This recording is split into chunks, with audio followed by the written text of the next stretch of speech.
سلام عزیزان، رویا هستم. اسم داستان امشب سایه های فراموش شده. در شهری کوچک و مه‌آلود به نام آلدریچ، جایی که بادهای سرد از جنگل‌های تاریک می‌وزید، زنی زندگی می‌کرد به نام الیزابت. او یک کتابدار میانسال بود که روزهایش را در کتابخانه قدیمی می‌گذراند. جایی که کتاب‌ها نه تنها کلمات بلکه رازهای پنهان را در خود نگه می‌داشتند. الیزابت همیشه احساس می‌کرد چیزی در آن کتابخانه نادرست است. سایه‌هایی که در گوشه‌های تاریک حرکت می‌کردند. صدایی که شبیه نجواهای فراموش شده بودند. اما او اینها را به خستگیش نسبت می‌داد. تا اینکه یک شب بارانی وقتی آخرین بازدید کننده رفته بود، کتاب قدیمی روی میز ظاهر شد. جلدش چرمی و کهنه، با حروف طلایی که میگفت سایه های فراموش شده. الیزابت نمیدانست این کتاب از کجا آمده، اما چیزی آن را مجبور به باز کردنش کرد. صفحه اول با دستخطی لرزان نوشته شده بود: این داستان توست الیزابت. سایه ها منتظرند. قلبش تند زد. چگونه نام او در کتابی قدیمی نوشته شده بود؟ او صفحه را ورق زد و داستان شروع شد. داستانی از یک خانواده نفرین شده در قرن 19 که روحشان در سایه ها زندانی شده بود.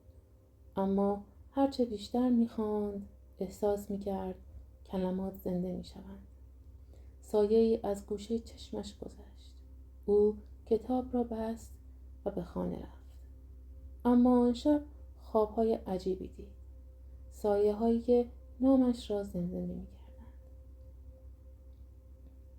صبح بعدی الیزابت به کتابخانه بازگشت. کتاب هنوز آنجا بود. انگار منتظرش بود. او تصمیم گرفت تحقیق کند. در آرشیوهای قدیمی شهر مطلبی پیدا کرد درباره خانواده هارلو، مالکان اصلی کتابخانه. آنها در سال 1897 ناپدید شده بودند. پس از یک آتش‌سوزی مرموز. شایعه بود که پدر خانواده جان هارلو با جادوی سیاه سر و کار داشته و روحش را به سایه ها فروخته تا جاودانه شود. اما معامله اشتباه پیش رفته و حالا سایه ها او و خانواده‌اش را زندانی کرده بودند. الیزابت احساس کرد این داستان با زندگی خودش مرتبط است. مادر بزرگش همیشه از سایه های خانوادگی حرف می زد.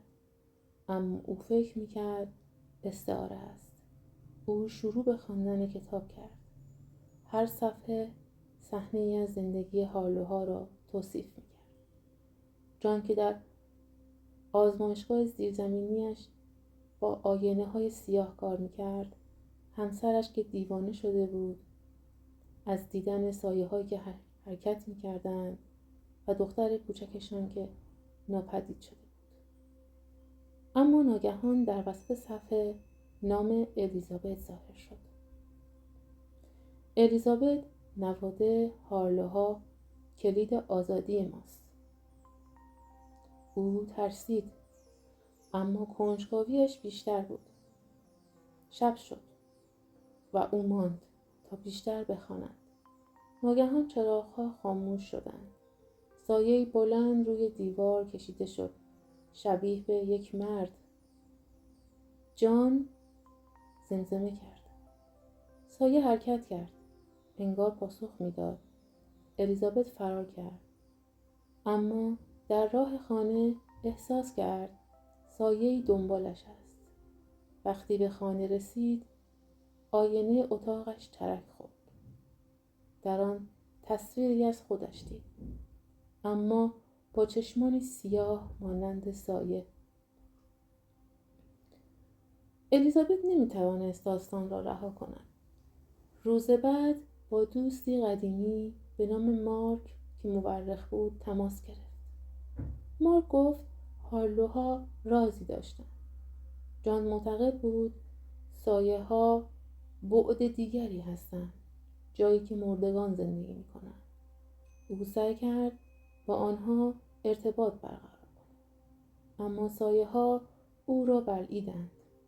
مارک پیشنهاد داد به عمارت قدیمی هارلوها بروند که حالا ویرانه‌ای در جنگل بود.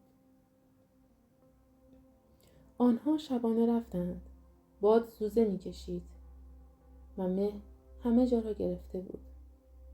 داخل عمارت دیوارها پر از آینه‌های شکسته بودند.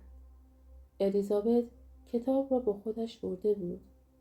وقتی آن را باز کرد کلمات تغییر کردند. با آینه نگاه کن، حقیقت را ببین. و او به یکی از آینه‌ها خیره شد. ناگهان تصویرش محو شد و جای آن جان هارلو ظاهر شد. مردی لاغر با چشمانی وحشی. تو نواده مایی الیزابت. خون تو کلید است. سایه ها گرسنه‌اند. مارک ترسید و خواست برود، اما سایه ها زنده شدند. یکی از آنها مارک را گرفت و داخل آینه کشید. الیزابت جیغ زد و فرار کرد، اما سایه ها دنبالش بودند. او به کتابخانه بازگشت و کتاب را سوزاند، اما کلمات روی پوستش ظاهر شدند. نمیتوانی فرار کنی. حالا سایه ها نه تنها در کتاب بلکه در زندگیش بودند. هر شب صداها بلندتر می شدند و او احساس می کرد بخشی از وجودش به سایه تبدیل می شود. الیزابت فهمید باید راز را حل کند. او به آرشیو خانوادگی رفت و نامه ای از مادر بزرگش پیدا کرد. عزیزم، خون هارلوها نفرین شده است. جان سایه ها را احضار کرد تا دخترش را نجات دهد، اما آنها او را دزدیدند. تنها راه قربانی کردن نواده است. الیزابت شوکه شد. او نواده مستقیم بود. حالا سایه ها می‌خواستند او را برای آزادیشان قربانی کنند. او تصمیم گرفت به عمارت برگردد. این بار تنها با یک فانوس و یک کتاب نیم سوخته. داخل آینه اصلی را پیدا کرد. آینه بزرگ که جان در آن ناپدید شده بود. وقتی به آن خیره شد، سایه ها ظاهر شدند. جان، همسرش و دختر کوچک. آزادمان کن، زمزمه کردند. الیزابت فهمید کلید خونش است. او انگشتش را برید و خون را روی آینه ریخت. ناگهان اتاق لرزید. سایه ها بیرون آمدند، اما نه برای آزادی، برای بلعیدن او.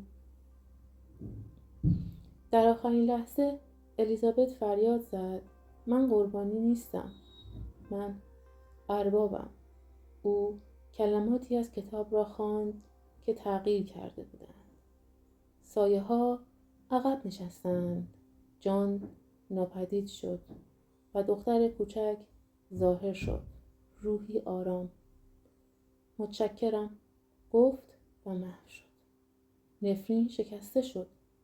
الیزابت بیرون آمد، اما حالا خودش سایه‌ای داشت که کمی طولانی تر از معمول بود. الیزابت به زندگی عادی بازگشت، اما کتابخانه را ترک کرد. او داستان را نوشت، اما هرگز منتشر نکرد.